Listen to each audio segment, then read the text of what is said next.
Hello and welcome back to my channel. This is the second part of my previous video where I explained an alternative view of human history and our place within it. If you haven't seen part 1, there's a link in the description below. In this video, I'll go over what I refer to as the dual timelines, and then I'll share some additional thoughts. Now that you're familiar with the timeline I explained in part 1, we're going to use a more simplified version for this video. You'll see that I'm throwing out a second resurrection date of 1820, but the exact date has not yet been confirmed. So to begin, I believe that it's been easy for the enemy to deceive us about anything on the before Christ or BC timeline, because conveniently nothing is ever dated from this period. The people did not keep track of the year because there was really no anchor point.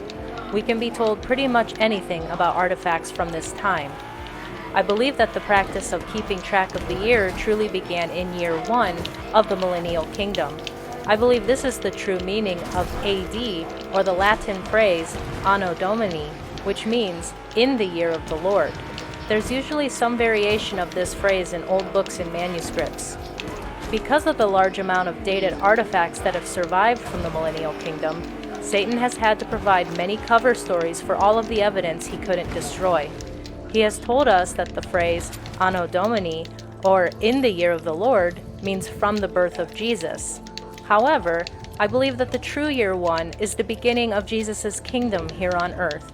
Since this period would last just 1,000 literal years, there was a reason to keep track of time, as you could say it serves as a countdown. During the kingdom, a 3-digit dating system was used, usually preceded by the letter I. It is believed that this letter I stands for Isus or Jesus, which means Jesus in Greek and Latin. There seems to be several other variations of the spelling and pronunciation of Jesus' name just within Latin alone, as well as other languages. Sometimes there are other characters that precede the 3-digit date, such as a J or lowercase I, as well as unfamiliar characters that may be derived from Greek, Aramaic, or Hebrew. One of the best ways I've found for finding examples of a non-numeric character in the year is by looking at genuine coins that have survived from the millennial kingdom. Here we have a coin that we would be told is from the year 1621. However, we see that the character in the first digit is different from the numeral 1 in the last digit, and therefore we can conclude that the first digit is not a numeral 1.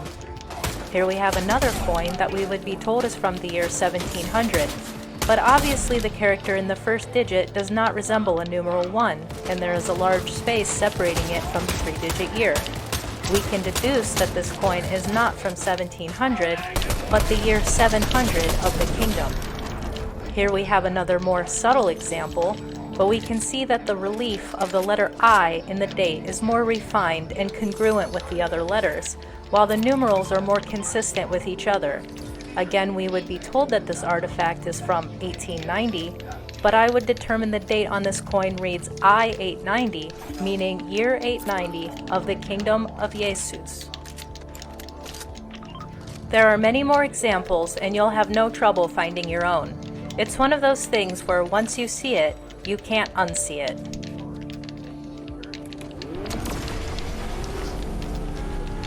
Dating coins and other artifacts can be tricky, because beginning around the so-called 1800s, we begin to see artifacts that have been created by the enemy with a genuine numeral 1 in the first digit of the date.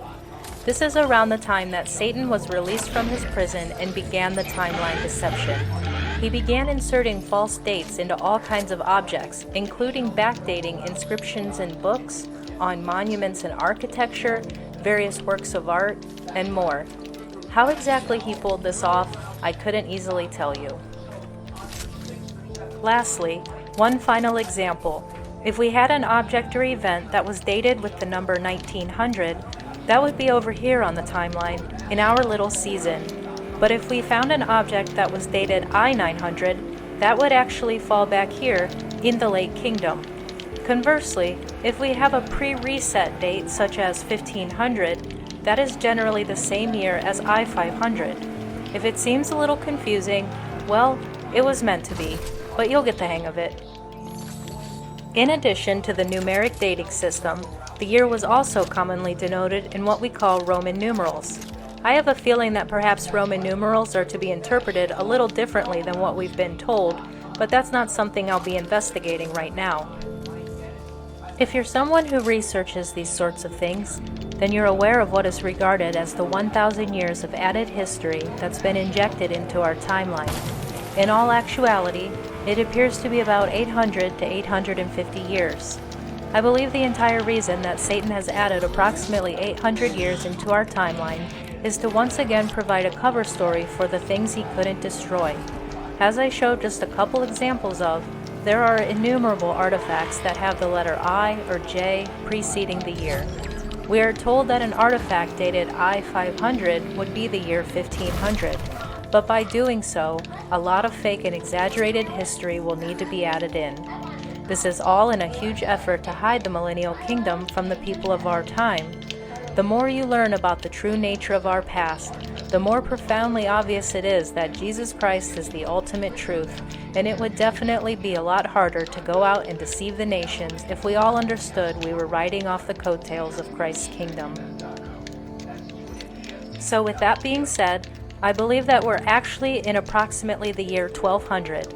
A more precise date can only be pinpointed by figuring out the exact year in the false timeline that the so-called reset took place.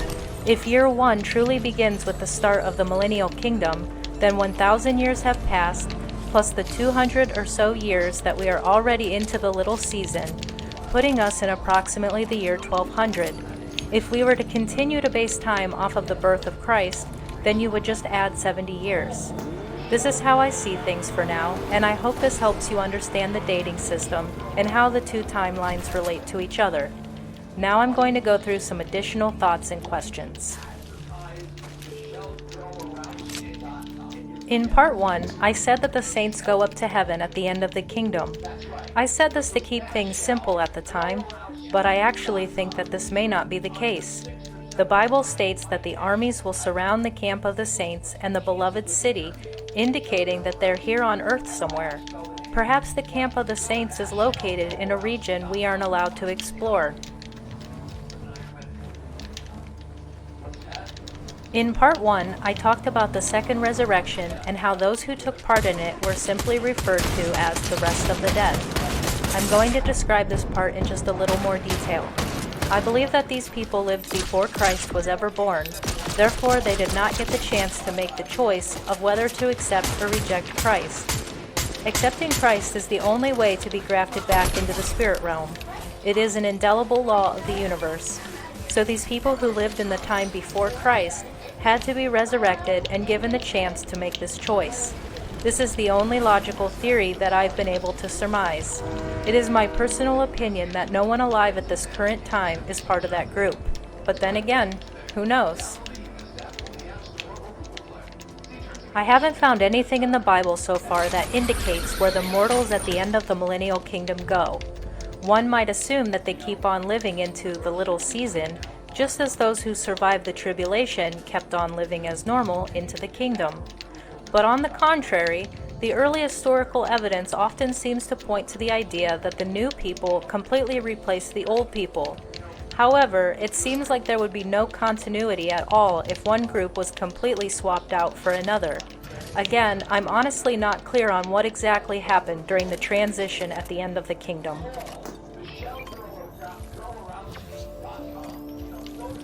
As we re-examine this period in time, I know that many Protestants will take issue with the depiction of the Catholic Church and the iconography associated with it.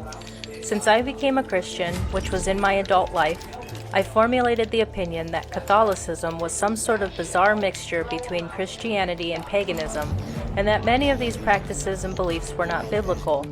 I was also simultaneously perplexed as to how this belief system that supposedly had all wrong created all of the most beautiful cathedrals and artwork.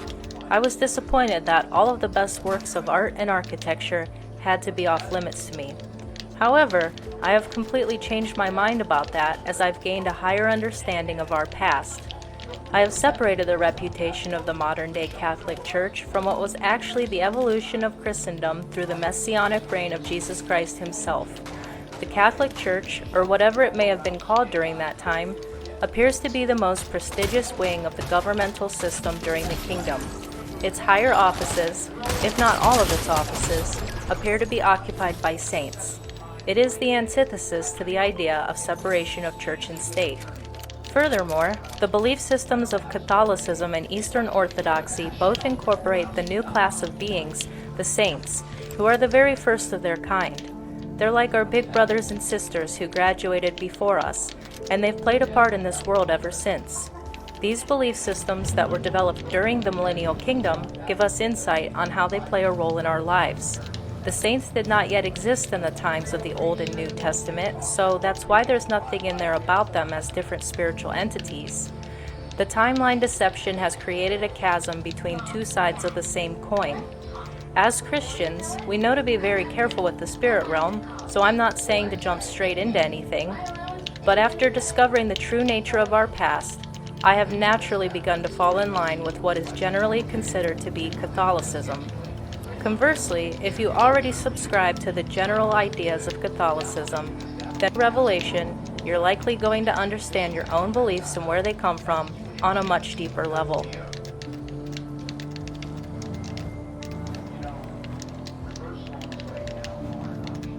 You will see that the Millennial Kingdom is rife with symbolism that you may find off-putting. However, I have begun to re-examine these things and be open-minded to the idea that they meant something else entirely, or that the characters may not be guilty of their crimes. During the time that we live in, or the little season, many of God's holy symbols and institutions have been usurped by the enemy, and thus their reputations have been sullied. I have begun to make the distinction that they had a different meaning within God's kingdom, and now have the opposite connotation within the little season. Lastly, one of the biggest questions that you may have is why are the so-called Greek gods omnipresent throughout a Christian empire? I have some theories on how they fit in, and I'm looking forward to making videos about this in the near future. I don't want to spoil the fun, but know that I'll be addressing this question soon. So now that we have a good foundation laid, I'm looking forward to covering a range of topics from this perspective. I hope to share the Millennial Kingdom with you, as during the onset of our new abnormal, I have found solace in exploring Tartaria. By gaining a deeper understanding of our past, I constantly learn new things about God, the spirit realm, and our true nature as human beings. I believe that all of the incredible works of art and architecture created during this time were not only for the people of the kingdom, but for the people of our time too. Furthermore, it gives us a glimpse into the aesthetical tastes of God Himself, and gives us a sneak peek into the splendor of what we will be building and exploring on the new earth. In my opinion, this is a wonderful place to focus our truth-seeking inclinations, for the world at large will always be nonsensical and upside down until the last day. Thanks for watching.